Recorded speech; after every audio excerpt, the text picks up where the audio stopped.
தேவன் யார் என்று வசனம் சொல்கிறது. And what does the word of God say about him?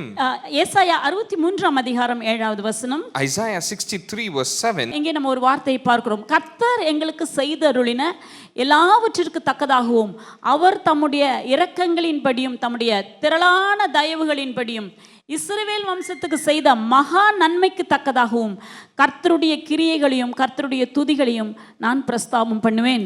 I will mention the loving kindness of the Lord and the praises of the Lord according to all that the Lord had bestowed on us and the great goodness toward the house of Israel which he had bestowed on them according to his mercies and according to the multitude of his loving kindness. இந்த வார்த்தையில பாருங்க, கர்த்தர் எங்களுக்கு செய்ய போகிற அல்ல செய்தருளின எல்லாவற்றிற்கு தக்கதாகவும். And here it says, I will mention the loving kindnesses of God which he has already done. ஆண்டவர் என்னெல்லாம் செய்திருக்கிறார்? And what all God has done. இதை யாருக்கு தேவன் செய்தார் என்றால் இஸ்ரவேல் வம்சத்துக்கு செய்திருக்கிறார். And to whom has he done? He has done to the house of Israel. இஸ்ரவேல் வம்சம் என்றால் யார்? Who are the house of Israel? தேவனாலே அவருடைய திட்டத்தின்படி எகிப்திலிருந்து வெளியே கொண்டு வரப்பட்டதான ஜனங்கள். And these are the people according to the plan of God were brought out of Egypt. தேவன் அவர்களுக்கு என்ன செய்தார்? What did God do to them? அதைதான் இந்த வசனம் சொல்கிறது. And that is what this word says. அவர் தம்முடைய இரக்கங்களின்படியும் தம்முடைய திரளான தயவுகளின்படியும். And according to his great goodness towards the house of Israel. தம்முடைய திரளான தயவுகள், தமிழ் வேதாந்தத்தில் திரளான தயவு அல்ல திரளான தயவுகள் அப்படி என்றால் ஒன்றிற்கும் மேற்பட்ட அநேகமான திரளான தயவுகள். அந்த வார்த்தை நாம் கவனமாக பார்க்க வேண்டும். திரளான தயவுகளின்படி தேவன் இஸ்ரவேல் ஜனங்களுக்கு ஒரு காரியத்தை செய்தார். And here it says according to the multitude of his loving kindnesses. It talks about kindnesses. அங்கே வாசிக்கிறோம் தம்முடைய இரக்கங்களின்படி. அப்ப ஆண்டவர் இஸ்ரவேல் ஜனத்தை அவர் வெளியே கொண்டு வந்ததே மிகப்பெரிய காரியமாம். ஆனால் அதற்கு பிறகு நம்ம பார்க்கிறோம் என்னவென்றால் தேவன் தம்முடைய இரக்கங்கள், இரக்கம் அல்ல இரக்கங்கள் ப்ளூரல்ல சொல்லப்பட்டிருக்கிறது, இரக்கங்களின்படியும் திரளான தயவுகளின்படியும் இஸ்ரவேல் வம்சத்துக்கு அவர் செய்த மகா நன்மைக்கு தக்கதாக. And here it says which he had bestowed on them according to his mercies. It doesn't talk about singular but mercies plural. And according to the multitude of his loving kindnesses, in that he showed them when he brought them out of Egypt and afterwards he did this to them. எல்லாமே மிக அதிகமாக இருக்குது. அந்த தம்முடைய இரக்கங்கள், இரக்கங்கள் என்றாலே அநேகம், ஒன்று அல்ல அநேக இரக்கங்களை தேவன் அவர்களுக்கு காட்டியிருக்கிறார். And it talks about not mercy but mercies. That means many mercies God has given. அப்ப ஆண்டவர் யார் என்பதை நாம் இந்த வசனத்திலே நாம் புரிந்து கொள்கிறோம். And through this we understand who our God is. நம்முடைய தேவன் யார்? Who is our God? நமக்கு தன்னுடைய ஜனத்துக்கு அவர் இரக்கங்களை காட்டுகிறதான தேவன். He is a God who shows mercy to his people. அடுத்ததாக தம்முடைய திரளான தயவுகளின்படி. According to the multitude of his loving kindnesses. அதிகமான தயவு, ஒன்று இரண்டு அல்ல அதிகமாக தேவன் அவர்களுக்கு தயவு காட்டினார். Not one or two but many loving kindnesses. அவர்களுடைய வாழ்க்கை இப்படிப்பட்டதான ஒரு வாழ்க்கையை வாழதான் தேவன் நம்மை அழைத்திருக்கிறார். And God has called us to live such a life. அவர்களை அதற்காக தான் அழைத்தார். And he called them to live such a life. எகிப்திலிருந்து தேவன் அவர்களை வெளியே கொண்டு வந்தபோது தேவனுடைய மனதிற்குள்ளாக ஒரு விருப்பம், இல்லாவிட்டால் அவர்களுடைய பிரயாணத்தை குறித்து அவர்களுடைய வாழ்க்கையை குறித்து தேவன் ஒரு திட்டத்தை வைத்திருந்தார். When God brought the people of Israel from Egypt, God had a plan for them.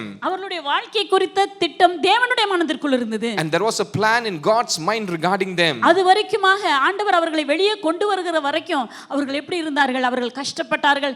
எகிப்திலே அவர்கள் பார்வோனுடைய அடிமைத்தனத்திலே அவர்கள் வாழ்ந்து கொண்டிருந்தார்கள். And until they were coming out of Egypt, they were living in bondage. They were enslaved by Pharaoh.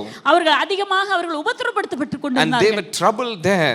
ஆனால் தேவன் தன்னுடைய உடன்படிக்கையை நினைவு கூர்ந்தார். But God remembered his covenant. அவர்களோடு செய்ததான் ஆபிரகாம் ஈசாக்கோடு செய்த உடன்படிக்கையை தேவன் நினைவு கூர்ந்தார். And God remembered the covenant he made with Abraham and Isaac. ஆண்டவர் அதை நினைத்து அவர்களை வெளியே கொண்டு வந்த பிறகு, and after he remembered them and brought them out, அவர்களுக்கு மேல் அவர்களுக்கு என்ன செய்ய வேண்டும் என்பதை தேவன் தன் மனதிலே எண்ணங்களாக கொண்டிருந்தார். And God had a plan what he should do to them after bringing them out of Egypt. அவருக்குள்ளாக இருந்ததான எண்ணங்கள் என்ன? And what was the thoughts in his mind? தேவன் அவர்களுக்கு திரளான தயவுகளை காட்டினார். And God showed the multitude of his loving kindnesses. அந்த இஸ்ரவேல் ஜனங்கள் தேவனுடைய திரளான தயவிலே அவர்கள் வாழ வேண்டும் என்று தேவன் எதிர்பார்த்தார். And God expected the people of Israel to live in that multitude of loving kindnesses. இஸ்ரவேல் வம்சத்துக்கு செய்த மகா நன்மைக்கு தக்கதாக. And according to the great goodness toward the house of Israel. நன்மை என்று சொல்லவில்லை. It doesn't talk about goodness. மகா நன்மை. It talks about great goodness. Great goodness, மிகவும் பெரிய.